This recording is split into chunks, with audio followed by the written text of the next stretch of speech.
All right, it's been almost 3 months since we left Switzerland when me, my fiancé, and my daughter decided to go travel and discover the world.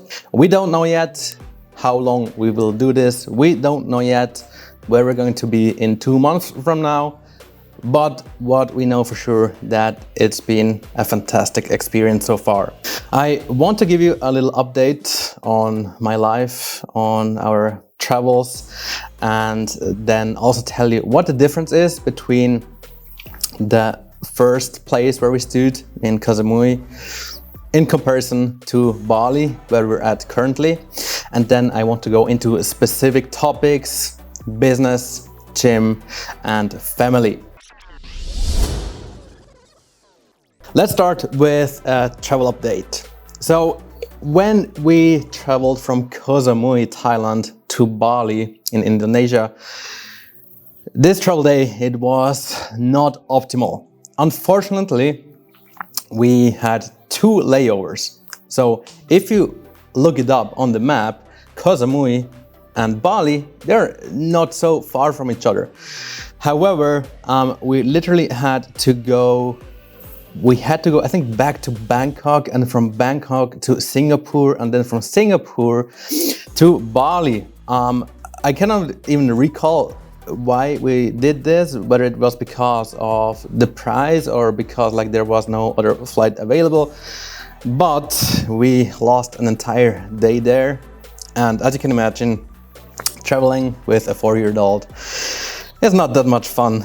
I mean, it's better than when my daughter was 1 or 2 years old. This is a real challenge, in my opinion. Now with 4 years old, at least she can watch something and she can entertain herself on the plane. But still, it was far from optimal and quite pain in the ass, so to speak. So if you ever going to do something like that, or just in general when you do travels, my recommendation is pay a little bit more and make sure that you don't have to hop from one place to the other, because you're just going to be so exhausted at the end of the day. And I wasn't even productive that day. I mean, we were just sitting in the plane or waiting at the airport, walking around a little bit, entertaining our daughter. So yeah, not the best experience, but we eventually arrived. And yeah, I want to compare the new destination Bali here to Koh Samui. So first and foremost, the villa we had was pretty decent. Again, we had a private pool, we had an outdoor area. We were pretty spoiled from Koh Samui, to be honest, because in Koh Samui we had this 2-floor apartment, this 2-floor villa, 3 TVs and 2 bedrooms, and we had an indoor pool, an outdoor pool, and it was absolutely amazing. I don't think I will ever live in such a luxury place again. It was just it had everything you can imagine for a very affordable price. And then here in Bali, we actually pay a little bit more. And again, I cannot really compare it to Koh Samui, because Koh Samui was the top of the top, the villa we had. And now it's still fantastic. I love these little villas here in Bali. They're also affordable. And again, the pool. The pool is everything for me. If I can jump in the pool around lunchtime, that means so much to me. And I really appreciate the sun, the good weather, and then obviously the dive into the pool.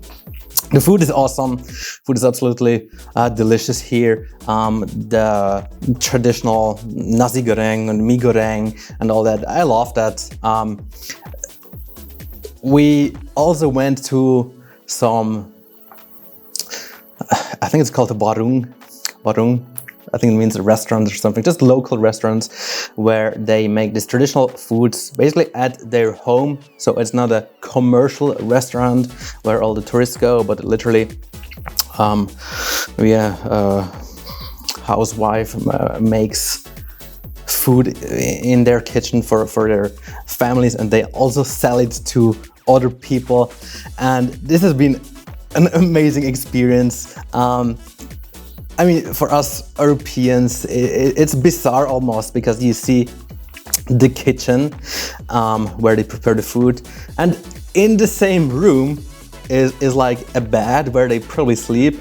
Next to it, you see like cats jumping around, and then I realized the chef, so it must be the husband, he smoked a cigarette while cooking. So yeah, like this was the circumstance, but the food was absolutely delicious, really, really cheap. Obviously, you can get an entire meal for as little as $1 or 1 Swiss franc. Like if you want to live on a budget, like you can have it here. Like things are inexpensive, right? Obviously, you can also have very, very expensive meals. You can have very, very expensive apartments. Like Bali is so diverse. You have the luxury, but you also have like the poor.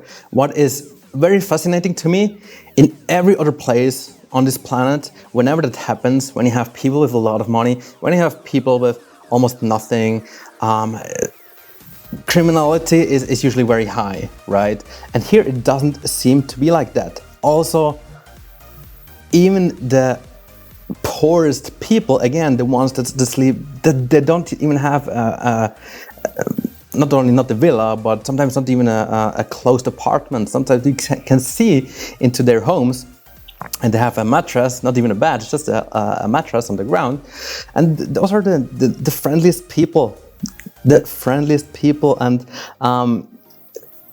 just to give you an idea, like there was one, I think it was 2 times when I ordered food. So I asked them to prepare food, and then I realized, oh, I don't have my wallet with me. And then I simply told them I will bring the money the day after, and they were totally fine with that.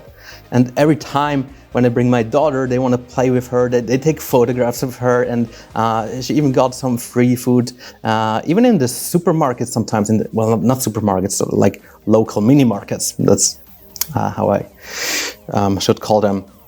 It's literally just mini markets. They're so friendly, and this is what I really love. It also makes me realize how little you actually need, right?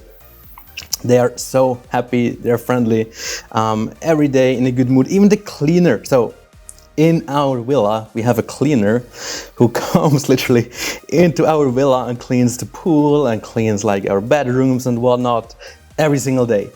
And for me, I would not be able to do such a job. Like I remember back in the army days, I had to do that for like 3 or 4 consecutive days, just like clean rooms, and it sucked so much, and yeah, just zero motivation, obviously. And here are those people who do that probably for years, every single day, and they're so happy that they come into the villas and they greet us and they try to speak to us in English. Sometimes they can speak perfectly well, sometimes it's very basic English, but it doesn't matter. They're always in a good mood, and again, it just shows how little you actually need in life. What I prefer here in Bali is that the sun is more out. I would say it's also a bit warmer than in Koh Samui. It obviously depends on what period of the year you visit. But basically here in Bali it's also the rainy season. In Koh Samui was rainy season, and in Koh Samui it literally rained every single day. Here in Bali, yes, it rains as well, but it's usually 4 p.m. for 2 hours or something like that. And every single morning we have sunshine and you can go out to the beach if you want. Something I really, really enjoy. On the other hand, what I don't like about Bali, and which is better in Koh Samui, traffic. Traffic just sucks, and I heard so many things about it, many bad things. And then you come here and then you see how bad it actually is, how bad it really is. And it's not only annoying, it's also very dangerous. Like, our daughter goes to a daycare right now, and in the morning I bring her, in the evening, afternoon I pick her up, and it's literally a few kilometers from here. It's not far. Sometimes I manage to bring her within 5 to 10 minutes. Other times it takes me 30 to 40 minutes, so 4 times as long.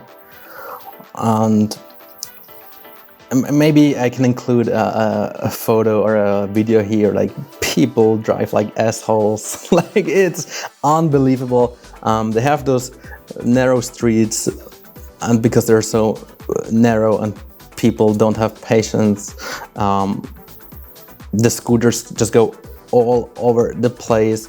And sometimes it's like the street, then it's the boardwalk, and then some shops, and scooters just all over. Sometimes you can literally circulate around the cars, and yeah, it's a mess. It's fairly dangerous, I would say. Need to be very careful. You see like people who get hurt. You see tourists with bandages and whatnot because they fell. Even myself, 4 years ago when I came here, I had an accident.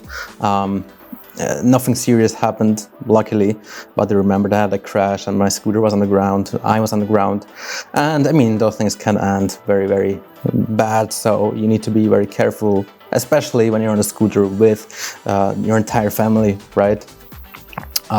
So we try to avoid this as much as possible. I try to be very careful, but I would lie if I said I feel very confident and comfortable on those scooters. What I also want to say, Bali has a lot of different sides, right?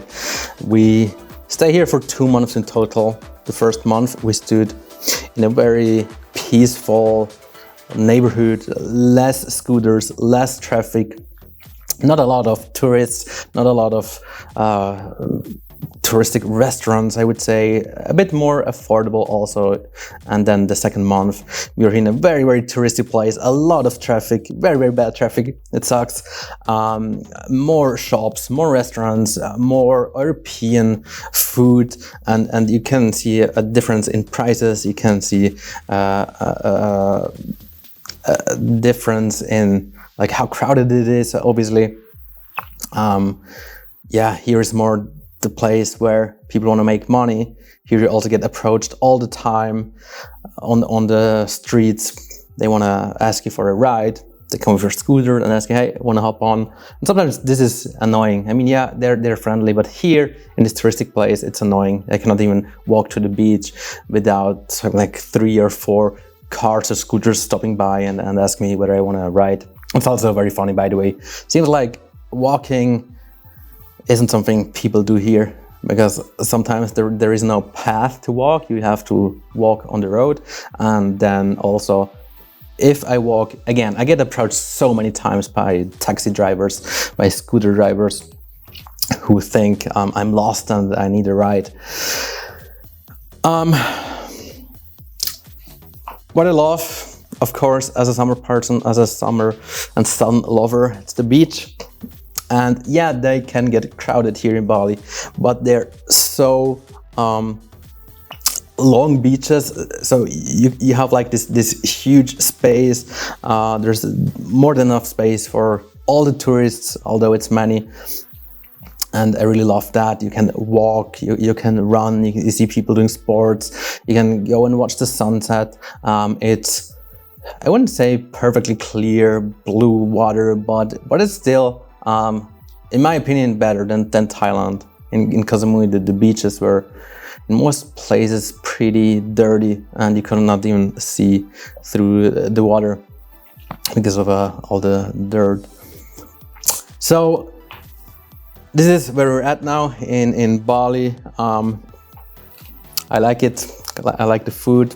I like, although I don't like necessarily driving with a scooter because it's dangerous. I like to be that flexible, right? And when it's so warm, I like being outside. I don't like to be in all day long. I don't like to have to be in a car because, again, it feels like I'm almost in a prison, so to speak, because like when there's nature, when the sun is out, when when I just want to go out, and this is also the reason why I walk so much, because I really enjoy it, right? I like to be in nature. I like to tank some vitamin. It makes me happy. It makes me feel alive. And then if I had to go into a car where it's hot and where I cannot even feel the sun on my skin, I just don't like that. But it's just like a personal preference, and I value just freedom over everything. And when I can be so independent and just do what I want, then this is a very good place for me. How I structure my days here is actually not much different as in Koh Samui. It's actually also not that much different as in Switzerland. I work from Monday to Friday. I have a fairly strict schedule from the moment I wake up until the evening, and then the evening, it depends a little bit after I picked up my daughter from the daycare. Sometimes we go out to a restaurant or go to the beach, or we go to the shops. Other times I have to do calls. Again, other times we just jump in the pool. It really depends on how my schedule looks like and what's written in my calendar. But right now I have a pretty good balance between work and family time. This is something obviously that is pretty cool right now, because we're all the time with each other. Okay, it's not fully true, because like now she goes to daycare, but the first month she didn't even go to daycare, or only like 3 hours a day. And we spend so much time together, and this really brings the family closer, obviously. I mean, you make so many good memories. Sometimes you annoy each other, but that's fine too, right? It's part of it. And then of course, the weekend family trips that I absolutely love. I need them. I realize I need time to charge my energy. I need time to have my again, work-life balance in check. We went to a coffee farm where they make coffee out of poop. We went to the monkey forest where the monkeys climb all over you. We went to Ubud to see some like green surrounding green rice fields and whatnot, just like very beautiful sceneries. We also went to an island, Panula Island. Next week we go to Gili Islands. I'm looking forward so much to it. Been there as well 4 years ago or 5 years ago, and I absolutely loved it, and cannot wait to show my daughter like the horses there and how beautiful this little island is. So really looking forward to that one. We went to the Bali Zoo. I went to shooting farm, and just so many things that we did in the last 2 months, and so many memories we collected. We did a lot of good photos, and yeah, it's just like a really, really good time. It's like every weekend is an adventure, and it's just beautiful. It's just beautiful making all these memories, honestly. Something that is very interesting and that I want to bring up is that we don't really spend less money than in Switzerland. And this might be a shock to you, because you say Asia is cheap and Bali has these affordable meals for like $1, right? Which is true. However, we do a lot, way more things on weekends. Sometimes we do a Saturday trip and a Sunday trip. We eat out way more. We have obviously the scooter. We send our daughter to daycare. We have a nice villa, and then there I'm the last person who says, oh, we cannot have. We should like look for something more affordable, because like I don't even want to say luxury, but I like just good standards. I want to have the pool. This is more important for me. Obviously, we could have a cheaper option without the pool, or with a crappy pool, or a dirty pool. But here it's just awesome. Again, it's not luxury per se, but we have a cleaner coming in. We have the pool. We are close to the beach and all of that, and this is just worth it so much. Now, if I compare it to the cost in Switzerland, I would say it's more or less the same. From the rent, from how much we spend on food, it is probably a bit too much, from like what we do on weekends, well, this is here clearly higher. But now you have to understand, okay, weekend trips, they are touristy, they are like not very cheap, right? We do like all these weekend trips, and then you can easily spend $500 on a weekend, easily, okay? Apartment is probably a similar price to what we would pay in Switzerland, but you have so much more, right? And this is sometimes what people don't seem to understand. Even, let's go back to when we lived in Brazil. Even then, I said, man, you think of Brazil as a third world country, and you think that everything is so cheap and that I can get by with like $500 a month or something like that. I think, no. Guess what? I'm paying almost as much as I would do in Switzerland. With the difference, in Brazil, I have like security, I have a gym, I have a pool, I have X, Y, Z. And in Switzerland, I just have like the apartment, and that's it, right? No cleaner and no pool. And so you get way more for the money, right? And obviously, I could look for a more affordable apartment, or I could live on a budget and try to get by on a very, very low budget. But that's not the goal here. We're here to get the full experience, to enjoy ourselves. And I'm totally fine with the costs being relatively high. But again, there's a misconception that everyone thinks we go here to Asia because like it's more affordable and I can get by much easier. No, it's not the case. It's actually more. We actually spend more. That's the truth. Okay, we spend a ton. We spend a ton, and then obviously we buy a lot of things, and this is our. I wouldn't even say mistake, but this is something I realized. We are here and sometimes we see something and we think, oh, in Switzerland it would be so expensive, and here it's only half the price or third the price, so we're gonna buy it. And then just like an hour later we think, okay, do we actually need that, or did we just buy it because it's cheaper than in Switzerland? We justify so many things that we buy just based on this way of thinking. Just because it's cheaper, we're gonna make use of it because we save money, when in fact we just like spend $100 or whatnot. So we need to be a bit careful there. And then obviously all the time we know this is, at least for now, temporary, and then you're just okay. It's like on a vacation when you're just okay with spending money, right? Because it's temporary and it's not going to be forever. So you're just in a different mind space, I would say. Now I want to go into the business side of things. I'm working obviously online. This is nothing new to me. Been working online for a very, very long time. We have the time difference, obviously, which is also nothing new. I just need to adjust my schedule. I have now my calls mostly in the evenings when, most of my clients who are in Switzerland, when they get up or have lunch break. It's evening here, so sometimes I have calls until 10 p.m. or something like that, which is fine, because on the other hand, I have the mornings off. I can do like podcasts, I can go to the gym, I can go to the beach and whatnot, so this is cool.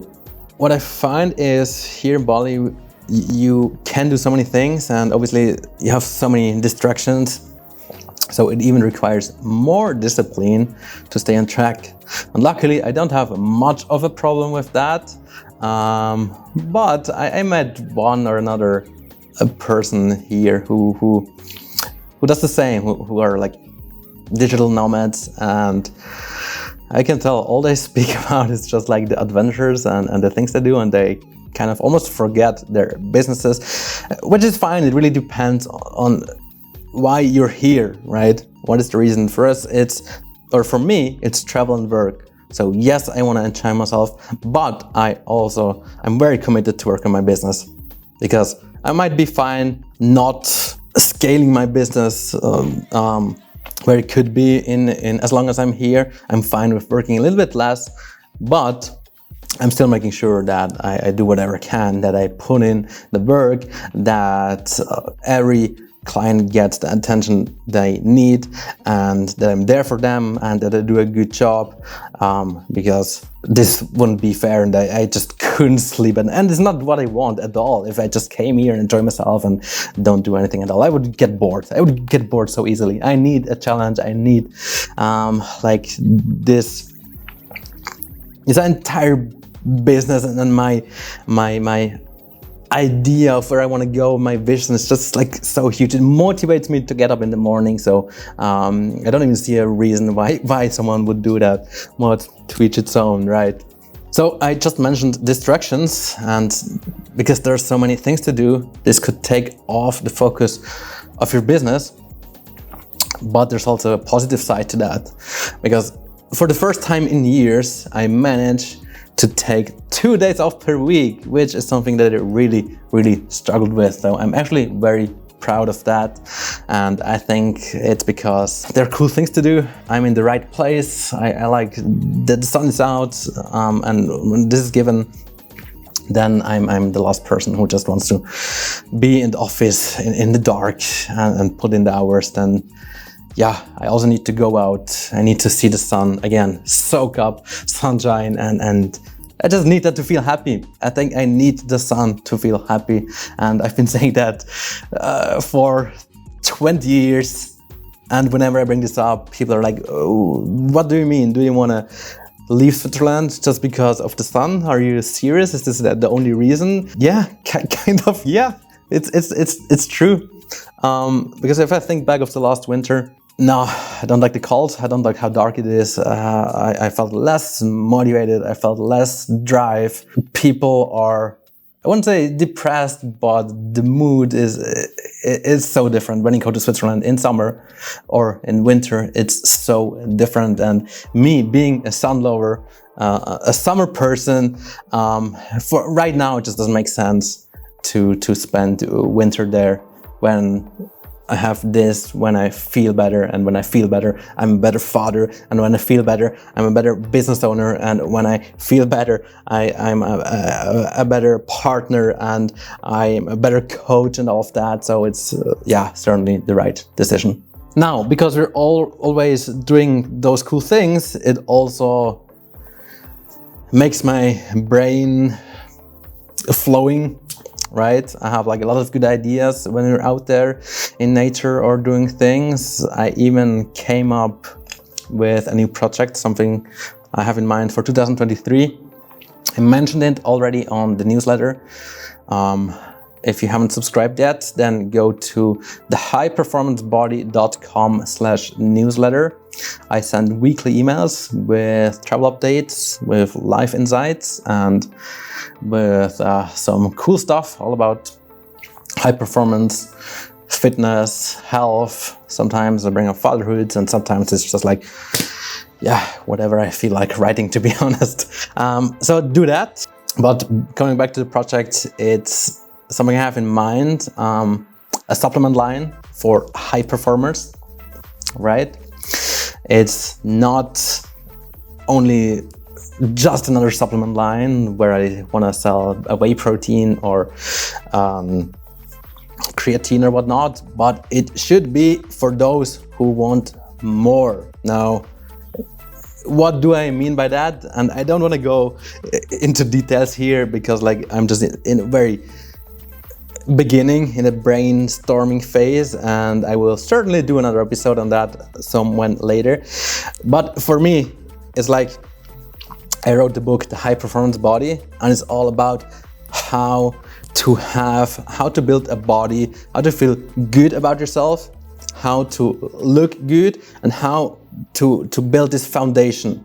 Because remember, you can have a great business, but if your health sucks and you cannot travel, or at one point you can no longer serve your clients, then this business isn't worth anything, right?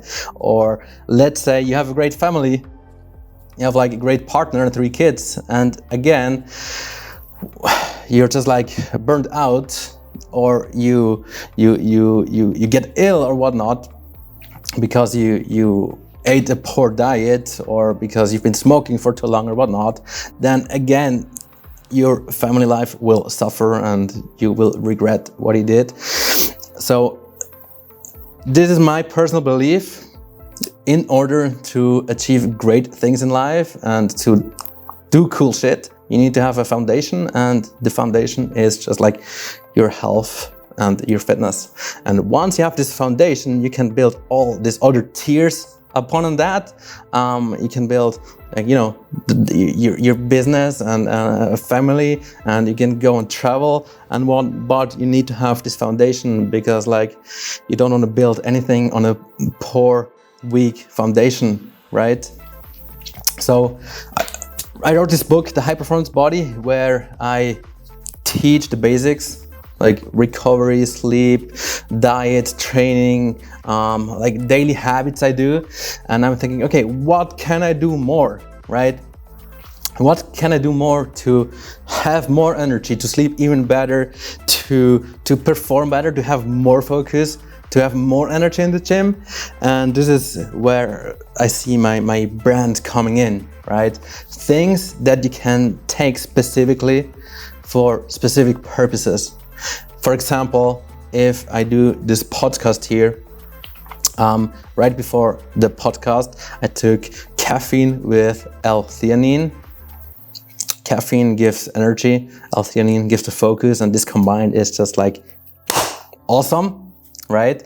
Now, I'm not going to take this every single day. I'm not going to take this on a regular basis, but it helps for this specific purpose to do this podcast, right? Super focused. I also ask myself, what can I do to sleep better? What can I do to keep my stress levels in check? What can I do to increase gym performance? So these are all things that constantly go through my mind, and I'm huge in self-improvement. I'm always looking for new ways to improve my life. And sometimes it's integrating new routines, it's trying out new things, it's reading books, it's talking to specific people. But one thing is obviously supplements, and I'm experimenting right now with ashwagandha, with lion mane, and some nootropics, and just see, okay, what is out there, what can I do, and what is just the next level? How can I become an even better person, right? How can I do more work? How can I be more productive? What things can I take on natural basis to improve my performance and to bring my performance to the next level? So I want this to be a brand for high performance, for high achievers. And obviously it should be well researched. It should be something people trust in, obviously. So I'm probably partnering with a doctor. These are my ideas, and you see, it's not very defined yet, but I have an idea and I can visualize where I want this to go. And hopefully I can build something cool here, a brand that entrepreneurs take, a brand that athletes take, that parents take, right? When they have a baby and their sleep is out of control.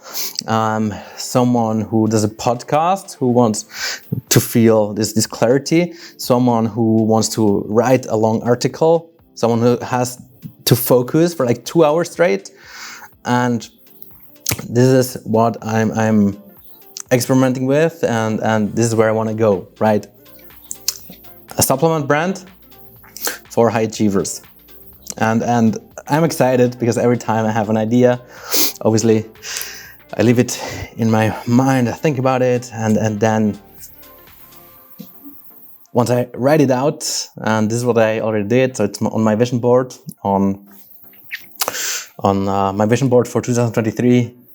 Now I wrote it out, and now I'm ready to tackle this. And man, I said I don't want to go into details, but I already contacted different manufacturers. I contacted them about what their patents are, and about costs and quality and all of that. So it's basically already, it's already in process, all of that. Now I don't know exactly when I will launch. I don't know exactly how it will look like, but I have this idea and I'm gonna make it work. That's the goal. I'm gonna make it work. As always, I'm gonna do my best and see how it goes. Yeah, enough said about that. Again, subscribe to my newsletter because I will probably include it more and more in there too. thehighperformancebody.com/newsletter. This is what you want to do right now. Okay, coming back to Bali. Fun fact, I called a new mentor the other week. He's from the United States, and I wanted to ask him some questions about his mastermind program and whatnot. And his sales rep, who did the call, he says, "Oh, I'm calling from Bali. What about you?" I say, "Oh, I'm calling from Bali too. Where do you stay?" And he says, "Oh, here in Seminyak." And I'm in Canggu. Turns out we are like a few kilometers apart, and that's so funny. I'm Swiss, I'm here in Bali, I'm trying to get in contact with an entrepreneur from the United States, and his sales rep is in Bali too, and we're basically calling each other. It's so much fun. It's so random. It's just random. What more? Business related. One huge announcement that I shouldn't forget here. As you know, Gabriela, my fiancé, she helps me out with doing videos. She did the training series that I just launched on Instagram and YouTube. She helped doing some recipe videos, which turned out great. And now we want to bring that to the next level. She committed on doing a course to become a personal trainer. And this is huge because that means I can bring her into the business. That means that she can help me out, that we might expand to, fit mom niche. That means that we can potentially work in the same business, which is very exciting, which is also very challenging, I would say. I don't know how it's going to work out and how it will exactly look like, but she's studying now, and I'm super excited about her decision, and also that she found this passion. She's already had this passion, but I think it came out through me, obviously, even more, because when she's around me, and my life just turns around fitness and health. And sometimes I feel like she is even more hooked right now, and she follows even on YouTube, more fitness people than I do. It's good to see. It's good to see that she has this passion, and that she is very involved in all of that. So yeah, I'm very excited about that. Very excited. Something that is business related too.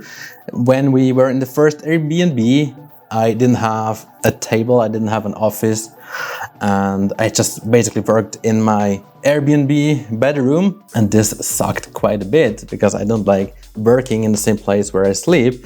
I also don't like doing calls when you can see the bed in the background. It just felt not really professional, and kind of affected my confidence a little bit. So from now on, I make sure that they have a better working place, or maybe a co-working or whatever. And then what I don't like at all, what don't excite me at all, is the internet here. Like yesterday, for example, I had to go to Starbucks because like the internet was cut off. Sometimes it's so slow that the calls are delayed. And in general, it's just a pain because it's so slow. And I think this is a part of Bali life, or being a digital nomad in general. You really need to have a good internet connection, otherwise it's going to be a struggle. Yeah, it is what it is, right? Well, maybe I should do more research next time when I go into an Airbnb how the internet connection is.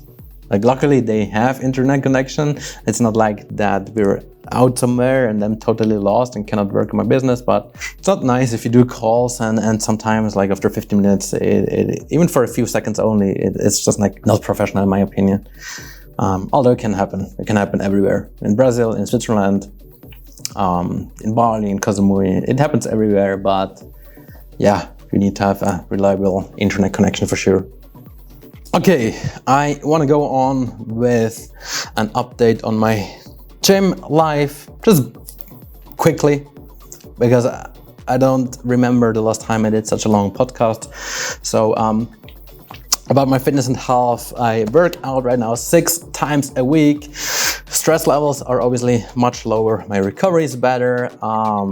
Although sleep could be a bit better. Sometimes there are mosquitoes, sometimes there are geckos that do that sound and it's very penetrating. It's like not cool, but I'm in a good space. I have more than enough food, obviously. Calorie intake is higher than usual. So yeah, I decided to scale it up 6 times a week and I really enjoy it so far. The gym I'm going, good people, really good, really motivating vibe. I really feel home.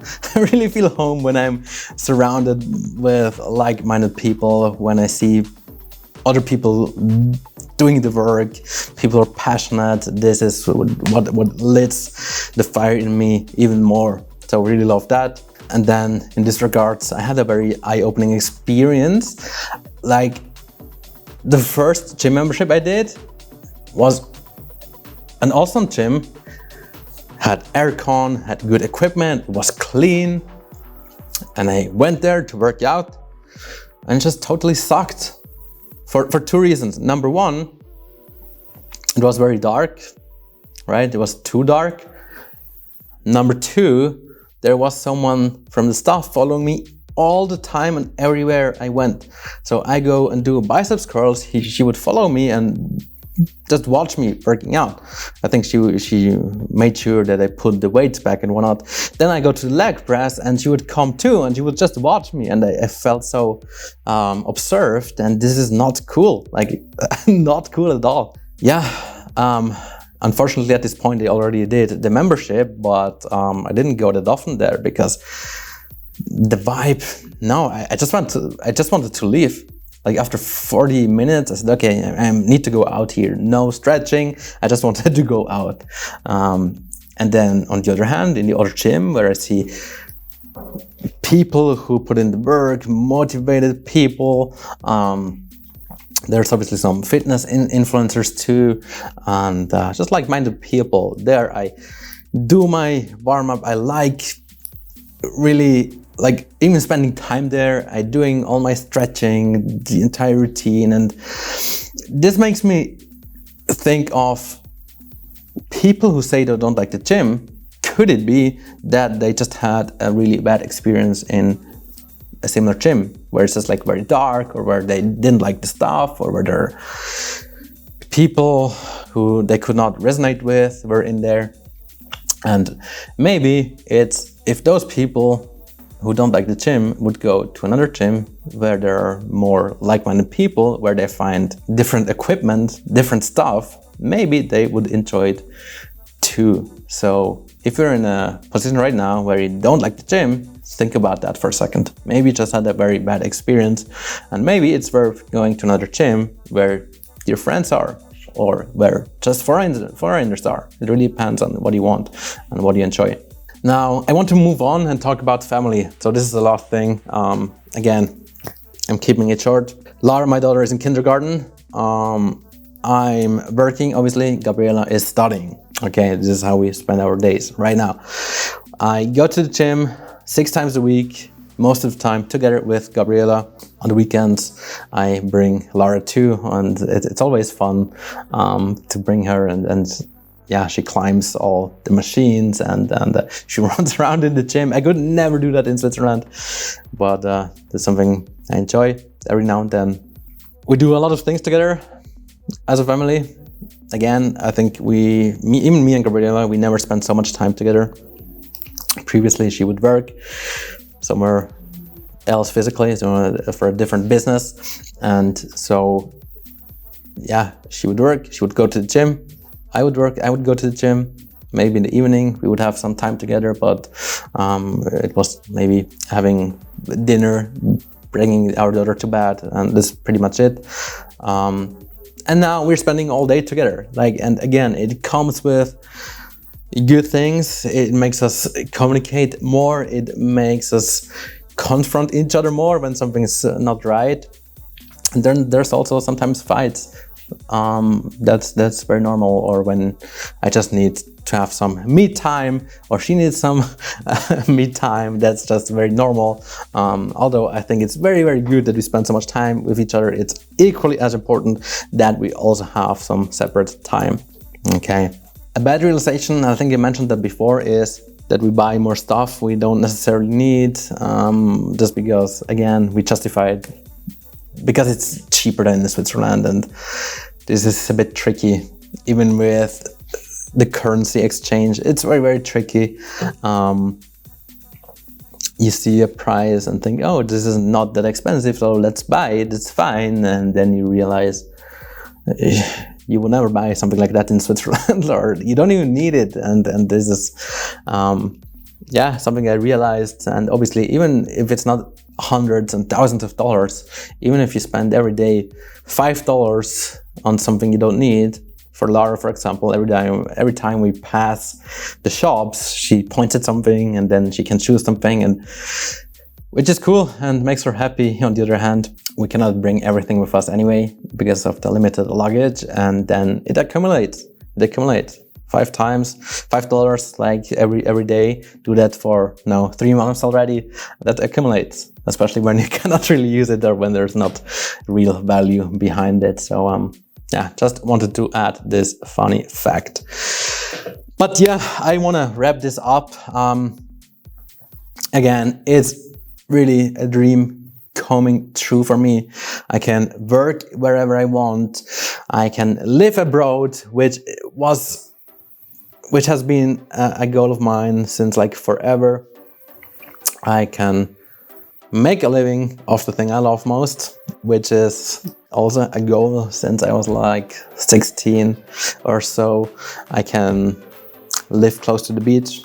I can experience the sun every single day. I'm surrounded by inspiring, good people. It's been awesome. And I'm really, really pumped for the future. Again, I don't know where we'll go. I don't know how it will be. And I know people who would be anxious about that. I know people who would be scared or would have a hard time of this uncertainty. And I'm just excited. I'm really excited of what's to come. I'm excited for what we do. It feels really, really right. Feels really good. And I'm pumped. I'm happy. I'm excited. Cheers to life. Cheers to life. Talk to you soon. Thanks for watching. Don't forget to give this video a thumbs up as always. If you want to do me a favor, then what? So a couple of things. Subscribe to the YouTube channel. Subscribe to the podcast if you prefer watching the content or listening to content there. Subscribe to my newsletter. This is probably something I haven't brought up in the last episodes, but I have a newsletter, travel updates, family insight, and much more. So do that. And then if you want to connect with me, send me a message on Instagram, email, YouTube, LinkedIn, whatever it is. Would love to hear from you. Thanks for tuning in and talk to you soon. Cheers.